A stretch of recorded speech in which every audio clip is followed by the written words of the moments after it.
கர்த்தருடைய வார்த்தையை தியானிக்கும்படி ஆயத்தப்பட்டிருக்கிற உங்கள் யாவரையும் கர்த்தர் ஆசீர்வதிப்பாராக.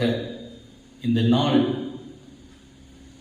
மகிழ்ச்சிக்குரிய நாளாக அமைய நான் கர்த்தரிடத்திலே உங்களுக்காக வேண்டுகிறேன். இந்த உலகத்திலே நாம் என்ன செய்து கொண்டிருந்தாலும், எந்த வேலை செய்தாலும் கர்த்தருடைய வேலையை நாம் செய்ய வேண்டும். தேவனுடைய பணியிலே நாம் இருக்க வேண்டும். எந்த வேலை நமக்கு இருந்தாலும் அந்த வேலையோடு கூட இறைவனுடைய பணியும் நமக்கு வேண்டும். கர்த்தருடைய வார்த்தையிலே நாம் நிலைத்திருக்கும் பொழுது, அவருடைய வார்த்தையை காலையிலே தியானிக்கும் பொழுது, உலகத்திலே நாம் மிகுந்த ஆசீர்வாதமாக நாம் வாழ்வோம். ஒருவேளை மிகுந்த உபத்திரவத்திலே, சஞ்சலத்திலே, வருத்தத்திலே, துக்கத்திலே, மனக்லேசத்திலே நீங்கள் இருக்கலாம். இந்த காலையிலே கர்த்தருடைய வார்த்தையை நாம் தியானித்து பார்க்கும் பொழுது கர்த்தர் நம்மோடு கூட பேசுகிறார். இந்த நாளிலே கர்த்தருடைய வார்த்தையோடு கூட நீங்கள் இந்த நாளை துவங்குங்கள். நீங்கள் கர்த்தரால் ஆசீர்வதிக்கப்படுவீர்கள்.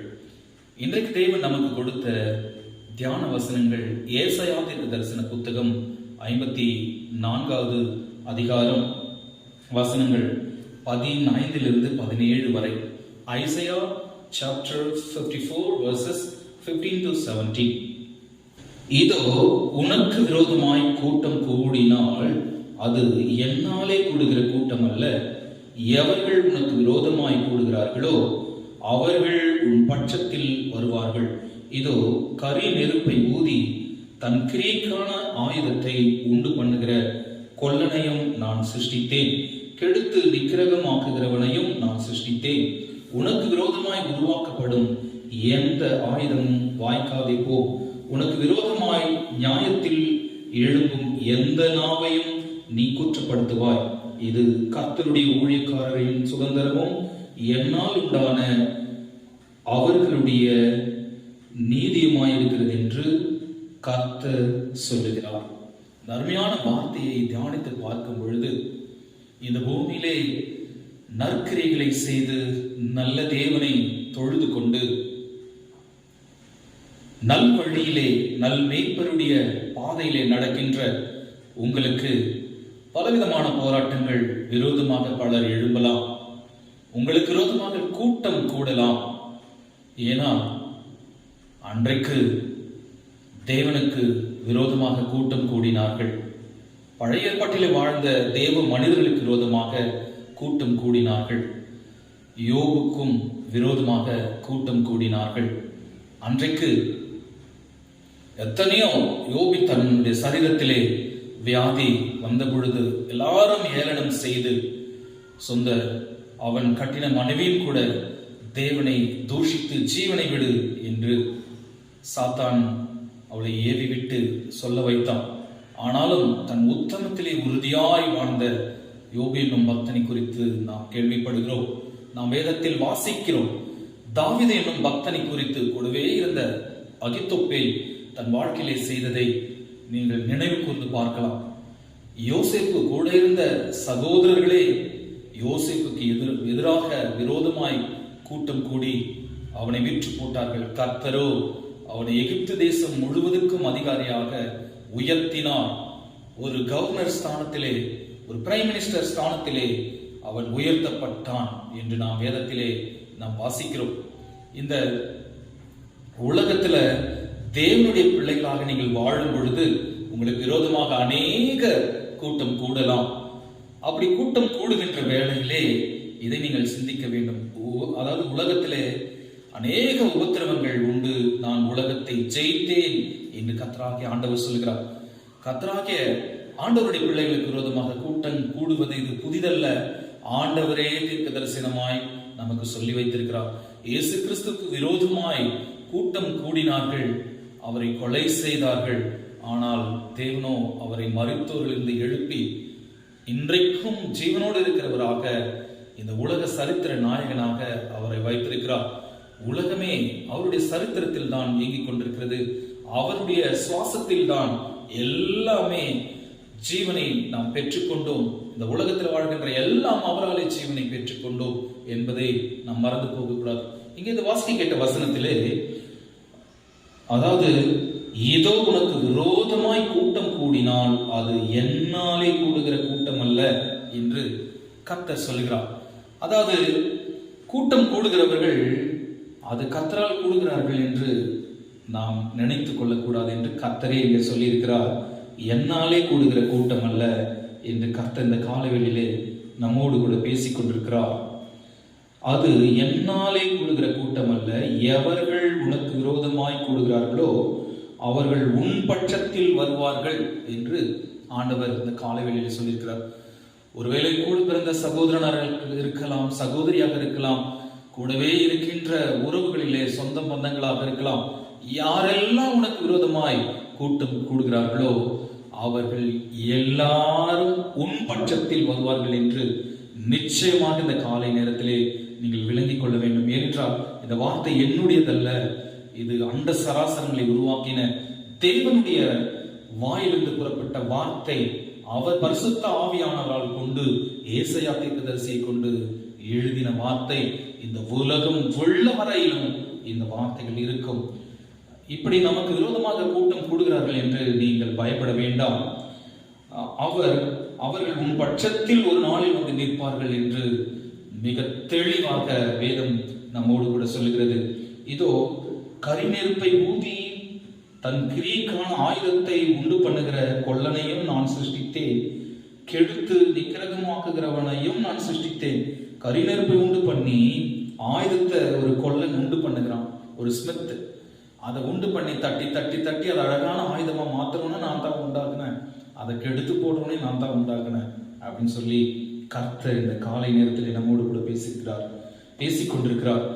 நான் சிருஷ்டித்தேன் என்று சொல்கிறார். இந்த உலகத்தில் யாராவது அப்படி சொல்ல முடியுமா? யாராவது அப்படி சொல்ல முடியுமா? ஆனால் ஆண்டவர் சொல்கிறார், நான் உங்களை சிருஷ்டித்தேன் அப்படின்னு சொல்றார். சிருஷ்டித்த கர்த்தர் தான் இந்த உலகத்திலே நம்மை குறித்ததான எல்லா தீர்க்க தரிசன வார்த்தைகளையும், ஒரு மனுஷனுடைய துவக்கம், ஒரு மனுஷனுடைய வாழ்க்கை, ஒரு மனுஷனுடைய முடிவு, அவன் இந்த உலகத்திலே சரீர பிரகாரமாக அவன் மரித்த பிறகு அவன் எங்கே போவான், எப்படி அவன் வாழ்க்கை இருக்கும் என்ற எல்லாவற்றையும் துல்லியமாக ஆதாரபூர்வமாக ஆண்டவர் வேதத்தில் எழுதி கொடுத்திருக்கிறார். என்னை குறித்தும் உன்னை குறித்தும் தீர்க்க தரிசன வசனங்களாலே ஆண்டவர் எழுதி வைத்திருக்கிறார். ஒருவேளை பிசாசு நம்மை பார்த்து சொல்லலாம், அப்படியெல்லாம் அது இல்லை, அது பொய் அப்படின்னு சொல்லலாம். ஆனால் தேவன் உங்களை உள்ளங்கையில் வரைந்து வைத்திருக்கிறேன் அப்படின்னு சொல்றார். உன்னை பெயர் சொல்லி அழைத்தேன், நீ என்னுடையவன் என்று சொல்லுகிறார். இதை யாரெல்லாம் மறுதளிக்கிறார்களோ அவர்கள் பிசாசுக்குரியவர்கள். கர்த்தர் நம்மை உருவாக்குகிறார், நம்முடைய சிருஷ்டி கர்த்தர் என்பதை நாம் நினைத்துக் கொள்ள வேண்டும். நமக்கு விரோதமாய் எழுதுகின்ற எந்த ஆயுதத்தையும் அவர் பார்த்து கொண்டிருக்கிறார். தொடர்ந்து நாம் இந்த வசனத்தை வாசிக்கும் போது, உனக்கு விரோதமாய் உருவாக்கப்படும் எந்த ஆயுதமும் வாய்க்காதை போம், உனக்கு விரோதமாய் நியாயத்தில் எழும்பும் எந்த நாவையும் நீ குற்றப்படுத்துவாய். இது கர்த்தருடைய ஊழியக்காரரின் சுதந்திரமும் என்னால் உண்டான அவர்களுடைய நீதியுமாயிருக்கிறது என்று கர்த்தர் சொல்லுகிறார். உனக்கு விரோதமாய் உருவாக்கப்படும் எந்த ஆயுதமும் வாய்க்காதை போம் என்று கர்த்தர் சொல்லியிருக்கிறார். என்ன அழகான வார்த்தை பாருங்க. இந்த உலகத்துல தேவனுடைய பிள்ளைகளுக்கு விரோதமாக எழுப்புகிறவர்களை ஆண்டவர் பார்த்தா, உன்னை தொடுகிறவன் என் கண்மணியை தொடுகிறான் என்று சொன்னார். யாராலும் இந்த வார்த்தையை சொல்ல முடியாதுங்க இந்த உலகத்துல. ஆனா ஆண்டவர் நம்மை சிருஷ்டி கர்த்தர் மட்டும்தான் உன்னை தொடுகிறவன் என் கண்மணியை தொடுகிறான் என்று ஆண்டவர் சொல்லியிருக்கிறார். நீங்க செய்ய வேண்டியதெல்லாம் பரிசுத்தமாய், இன்னும் பரிசுத்தமாய், இன்னும் நீதியாய், இன்னும் ஒரு படி மேல நீங்கள் தூய்மையாய், நேர்மையாய், உண்மையாய் வாழ பிரயாசப்பட வேண்டும். நாம் மாம்சத்தில் பிறந்தவர்கள் தான், ஆனால் நாளுக்கு நாள் நாம் புதிதாக்கப்பட்டவர்களாக நாம் நடந்து கொள்ள வேண்டும். But in that coming day, no weapon turned against you will succeed என்று ஆங்கில வேதத்தில் நாம் வாசிக்கிறோம். You will silence every voice raised up to accuse you. You will silence every voice. இது கர்த்தரே தம்முடைய பிள்ளைகளுக்கு கொடுத்த நீதி.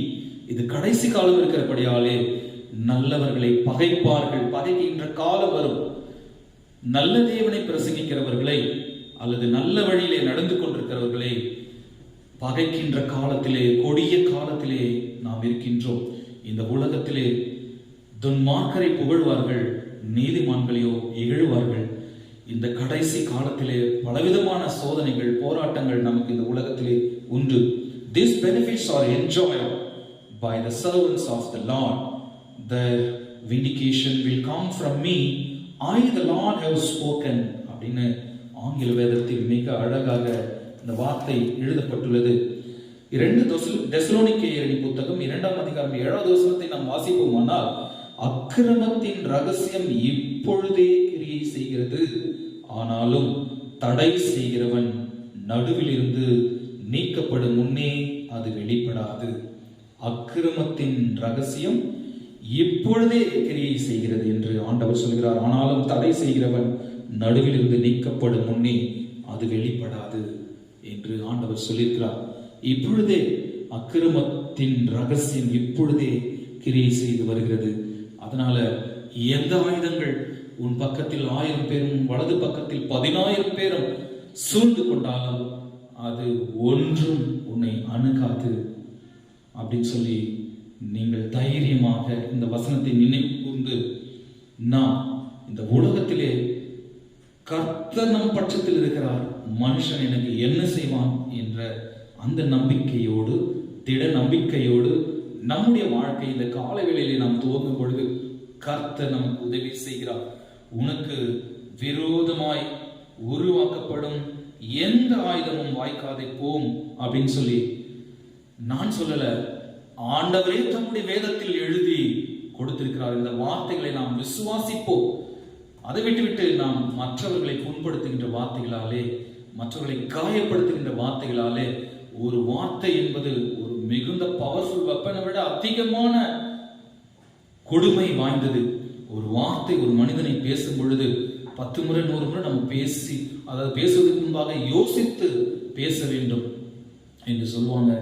நாவும் நெருப்புத்தான், அது ஒரு மனுஷனுடைய ஆயுள் சக்கரத்தின் ரேகத்தையே கொளுத்தி விடுகிறதா இருக்கிறது. அது உருவின பட்டயம் ஒருவரை கொன்றுவிட அது வல்லமை உள்ளது என்று வேதம் சொல்கிறது. அப்படி அந்த வார்த்தைகளை நாம் பேசாமல் நமக்கு விரோதமாய் கூட்டம் கூடுகிறவர்களுக்கு எதிராக அவர்களுக்காக நாம் ஜெபம் பண்ணி, அவர்களுக்கு நம்மை சபிக்கிறவர்களுக்காக, நம்மை நிந்திக்கிறவர்களுக்காக, நம்மை துன்பப்படுத்துகிறவர்களுக்காக நாம் ஜெபம் பண்ணி நாம் காத்து கொண்டிருக்கும் பொழுது எந்த ஆயுதமும் வாய்க்காதே போ, எந்த நாவையும் நீ குற்றப்படுத்துவாய் என்று கர்த்தர் சொல்லுகிறார். இந்த சொன்ன அந்த வார்த்தை என்னால் உண்டான அவர்களுடைய நீதியுமாய் இருக்கிறது என்று கர்த்தர் சொல்லுகிறார். நான் சொன்ன வார்த்தையோ அல்லது வேற எந்த மனிதனும் சொன்ன வார்த்தையோ அல்ல என்று கர்த்தர் சொல்லுகிறார். உனக்கு எதிராய் எழும்புகின்ற எந்த ஆயுதமும் வாய்க்காதே போ என்று கர்த்தர் சொல்லுகிறார். இந்த காலங்களிலே அக்கிரமங்கள் மிகுதியாவதினாலே அநேகருடைய அன்பு தணிந்து போகிறது. நாம் வேதத்தில் சொல்லியவைகள் துல்லியமாக நிறைவேறிக் கொண்டிருப்பதை நாம் பார்த்துக் கொண்டிருக்கிறோம். கவனத்துடன் இந்த வசனங்களை நினைவு கூர்ந்து இதயத்திலே பதிய வைத்துக் கொண்டு கர்த்தருக்கு என்று நாம் வாழ்வோம். கர்த்தர் நம்மோடு கூட இருந்த எல்லா காரியங்களிலும், எல்லா சூழ்நிலைகளிலும் தேவன் நம்மை ஆசீர்வதித்து உயர்த்து